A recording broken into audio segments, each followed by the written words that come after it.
Salut, je suis Laurent Argelier. Bienvenue dans La Série. Dans ce podcast, je vous invite à partager un pur moment de plaisir avec une personnalité d'exception. Le concept de cette interview sans filtre est intime. Je te tutoie et tu me dis tout. De simples questions pour des réponses sans détour, directes et avant tout sincères. À présent, chers amis, partageons ensemble et intensément ce moment présent avec notre invité et bonne écoute à vous. Bienvenue Fiona Gélin dans La Série et merci de me recevoir au bar de l'hôtel Paris Terminus Nord situé en face de la gare du Nord à Paris. Absolument. Fiona Gélin, qui es-tu vraiment? Qui je suis? Alors ça c'est une grande question. Tout ce qui est sûr, c'est que je suis une femme fragile qui cherche encore la sérénité, mais je suis quelqu'un de très entière et je pense être une belle personne. Comment se fait-il que du haut de ton âge, encore une gamine, tu cherches encore la sérénité? Parce que c'est pas évident à travers tout ce que j'ai vécu, même si je me suis sorti de tout. Mais c'est tout nouveau, c'est-à-dire maintenant j'ai décidé d'atteindre la sérénité. Enfin, j'ai envie d'être. Puis il faudrait que je travaille, il y a plein de choses pour atteindre la sérénité totale. Pourquoi tu ne travailles pas? Ouais, j'aimerais bien travailler. Les gens m'ont un peu oublié. J'aimerais bien travailler un peu plus, mais heureusement j'ai des très jolis projets avec Richard. Mon compagnon, oui, guitariste et producteur. Et mais la sérénité, c'est toujours quelque chose que je suis en train de chercher, oui. Fiona, je te propose une expérience. Je te montre le miroir de la série. Que vois-tu dans ce miroir?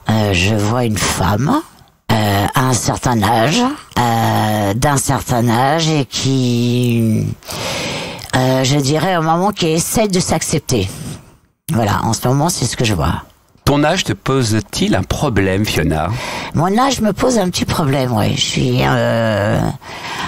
malgré la chance de vivre avec quelqu'un de plus jeune que moi, oui, ça me pose souci, ouais. Étrangement, quand je vois tout le monde qui dit 50 ans, le bel âge, 60 ans, le bel âge, ça a été une remise en question totale quand même, ça a été un bilan. Si tu avais l'occasion de voyager dans le passé et de te parler quand tu étais petite, quel conseil lui donnerais-tu à cette petite Fiona? À cette petite Fiona, je lui dirais surtout ne fais pas les bêtises que j'ai faites. Aie confiance en toi avant tout et écoute bien la vie. Écoute bien la vie et surtout sois attentive à chaque personne positive. Fiona, la vie justement que tu as tant écoutée depuis, elle t'a apporté quoi? Elle m'a pas apporté forcément des cadeaux, hein. Je dois dire que j'ai fait des longues traversées du désert et je me rends compte mais je suis très fière ça a été mon parcours, ça a été mon chemin, mais si je pouvais faire différemment, je le ferais vraiment différemment. Et quels étaient les rêves de cette petite Fiona? Ça a toujours été celui d'être comédienne, toujours depuis toute petite.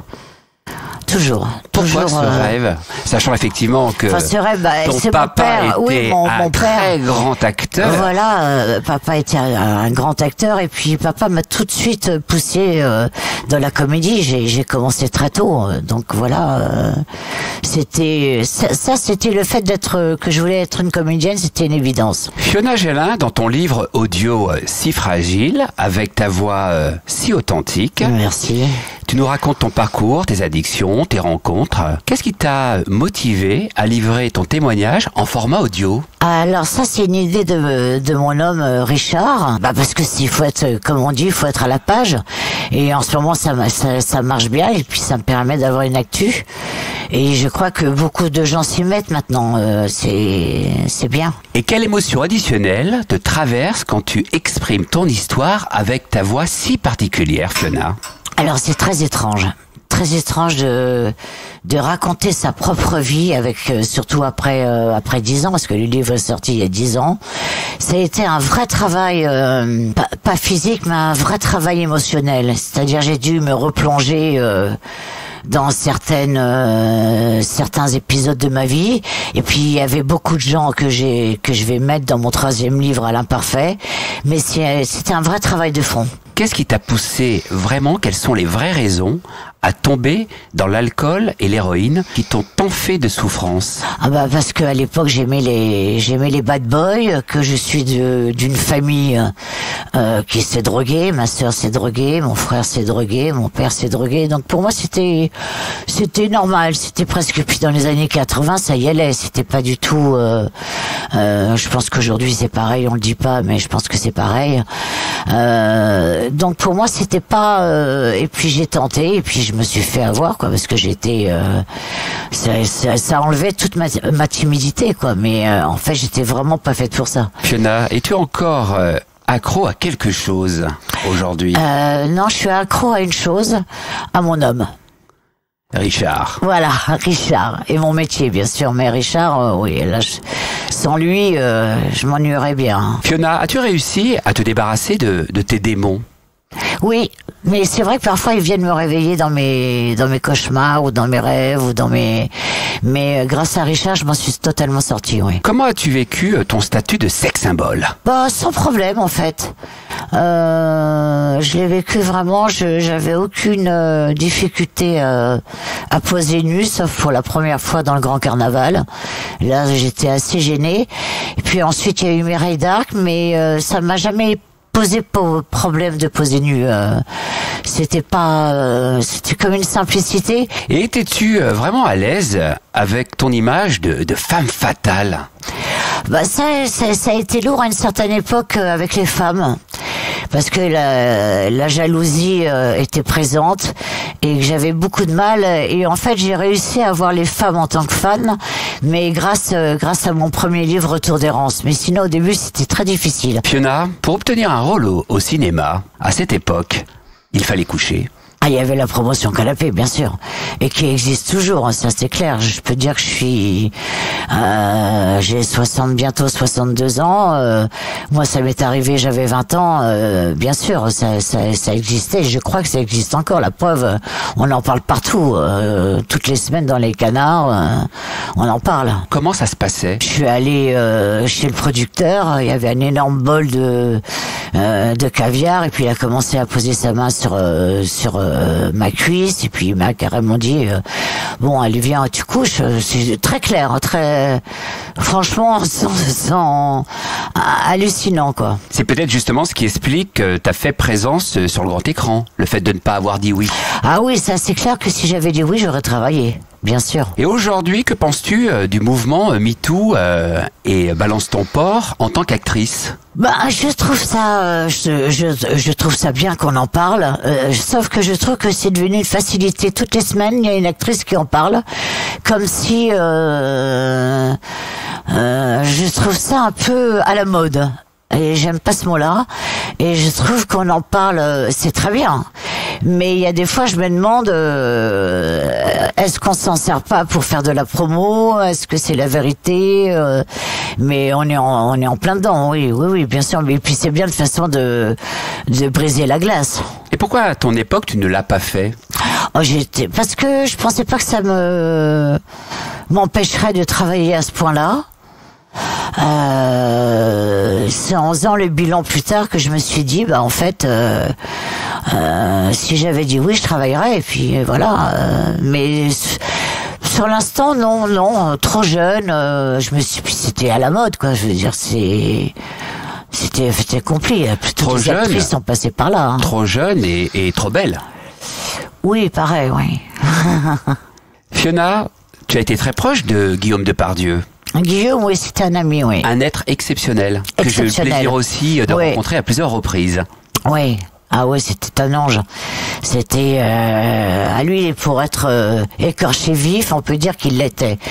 Mais j'ai rarement vu un homme doté d'une sensibilité pareille, et puis extrêmement poétique, mais trop fragile pour la société. Trop fragile. Ouais. Moi, c'est mon souci. Moi, je suis trop fragile pour cette société-là. Ça, c'est clair. Tu as des contacts toujours aussi avec Alain Delon ou plus du tout? Non, très dur de le joindre. Vraiment très dur de le joindre. Tu as tenté de le joindre récemment? Oui, j'ai écrit une lettre, j'ai essayé de le joindre, j'ai eu son assistante, mais très compliqué. Et que disais-tu dans cette lettre? Je disais que je voulais le revoir, que je voulais venir à Douchy le voir, qu'il aille mieux. Enfin, c'était une lettre pour le remonter, quoi. Et tu n'as pas eu de réponse pour l'instant. Non, absolument. Fiona Gélin, y a-t-il une question que tu aimerais que l'on te pose et à laquelle tu n'as jamais eu l'occasion de répondre? Il y a des moments où je me dis je suis maudite parce que j'ai pas, comme disent toutes mes copines, tu as ce que tu mérites. Je trouve que j'ai pas eu une vie facile en fait. Et à chaque fois je me disais aussi j'ai eu une vie cool, le plaisir passé avant tout, mais en fait je suis passée à côté de plein de choses. Et t'es passée à côté de quoi, Fiona? Du travail, beaucoup de travail, c'est ça, parce que j'étais fainéante. Et en fait c'est un métier qui demande beaucoup de travail. Et alors il y en a qui disent moi je suis très heureuse de mon âge, de ma vie. Moi si je pouvais recommencer le tiers de ma vie, je le ferais. Je suis ravi de voir Richard. Richard, si tu veux te prêter un peu au jeu et prendre le micro de Fiona, parce que j'ai envie de t'entendre quelques instants. Oui, bonjour. Richard, alors hyper stylé, hyper beau gosse, l'artiste dans toute sa splendeur. Merci. Richard, moi j'ai envie de connaître l'histoire de votre premier regard. Ça s'est passé comment, Richard? Alors ça s'est passé tout simplement, j'étais à Saint-Tropez en train de chanter. J'étais sur le port de Saint-Tropez au-dessus d'un magasin qui s'appelle Chez Cécile. Et puis il y avait une grande soirée pour la fête à Singapour, la Saint-Amour. Et donc je fais le spectacle et Fiona est passée devant moi sur le port. Elle m'a vu, elle m'a regardé chanter, écouter et regarder. Et puis au bout d'un moment, je suis allé la voir à la fin du spectacle et je lui ai dit tiens c'est drôle, Fiona.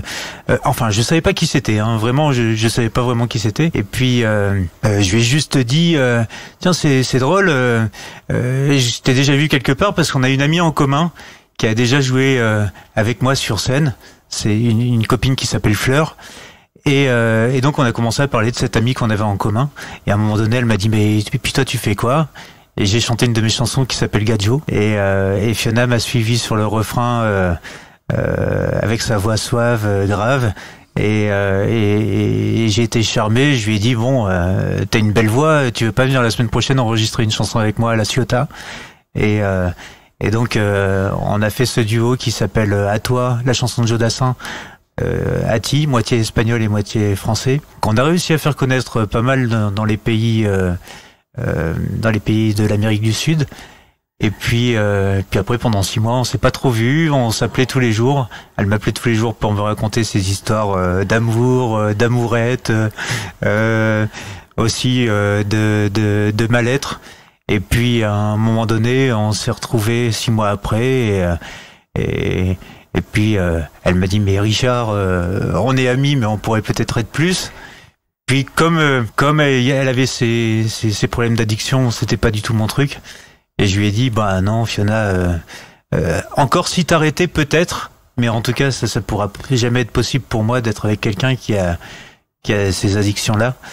Et enfin toute addiction en fin de compte, hein, quand c'est voir quelqu'un qui se détruit en face de soi, c'est pas forcément terrible. Et donc au bout d'une semaine elle m'a dit ok j'arrête. Et puis voilà, on a commencé notre histoire et là ça fait 3 ans et puis c'est très bien, on s'amuse bien, on rit beaucoup. Et je vous sens très amoureux. Ouais, c'est vrai, ouais. Oui. Alors je vais te poser cette question puisque souvent on pose cette question à la célébrité. Même toi, tu es un artiste, tu as aussi un métier public, mais pour l'instant tu es un peu moins exposé que Fiona. Ouais. Ça fait quel effet la différence d'âge, mon cher Richard? Pas grand chose parce que en fin de compte je la vois même pas. Je pense que autant la différence d'âge que la différence de culture. Je pense qu'à partir du moment où on aime quelqu'un, en fait, on ne voit pas la différence. La différence, elle n'existe pas. On est bien ensemble. Bien sûr qu'elle a plus vécu que moi et qu'elle a beaucoup plus aussi travaillé, une plus grande carrière, etc. Mais après, au quotidien, on parle même pas de tout ça. Au quotidien, on a une vie de couple et les 20 ans d'écart, c'est les autres qui les voient, c'est pas nous. Peux-tu lui faire, en quelques secondes, une petite déclaration d'amour? Je t'aime. Depuis la nuit des temps, je t'aime. Depuis qu'une étincelle noire un jour créa le café crème. Depuis qu'une étincelle noire un jour créa le café crème. Le croissant de lune et depuis Le croissant de lune et depuis qu'à la terrasse de nos mémoires, qu'à la terrasse de nos mémoires, on inventa le parapluie. on inventa le parapluie. Je t'aime depuis la nuit des temps. Je t'aime depuis la nuit des temps. C'est magnifique, c'est très joli, merci. c'est un joli moment. Fiona, je vais te demander de choisir un mot pour définir chacun de ces mots. C'est quoi le bonheur? Le bonheur, c'est de se réveiller tous les matins avec le sourire et la joie de vivre. C'est quoi la vie? La vie, c'est un combat. C'est quoi la mort, Fiona? C'est pourquoi on accepte de vieillir, c'est parce qu'après il y a la mort, c'est pour ça qu'il faut profiter de chaque instant. C'est quoi Dieu? Ah, Dieu, c'est la vie. Souhaites-tu approfondir l'une de tes réponses? Je crois qu'en fait, il faut pas avoir peur de vieillir. Il faut aimer chaque instant et c'est pour ça que moi je suis à fond dans la spiritualité. Ça m'aide beaucoup. Fiona, hormis Richard, qui est aujourd'hui ton ange gardien? Moi, je dirais Milan, mon fils. Ou Aziel, il s'appelle Aziel, mais je dirais mon fils Milan. Pour conclure ce moment de partage, je t'invite à adresser un message à tous nos auditeurs. Qu'aimerais-tu leur dire? De continuer de me suivre et de m'aimer, parce que sans eux, je suis rien, parce que le public est primordial pour un acteur. Et je dirais surtout de regarder l'avenir avec positivité et surtout de croire en la vie et de se réveiller tous les matins les yeux pleins d'étoiles, vraiment. Fiona, mais c'est un travail de fou. Hein. C'est un travail de fou ou de fond? Ouais, les deux. Fiona, tu manques au public et le public te manque. Oui, absolument. Merci Fiona Gélin, prends soin de toi et sois intensément heureuse. Merci beaucoup. Vous avez écouté la série de Laurent Argelier. Portez-vous bien et soyez intensément heureux.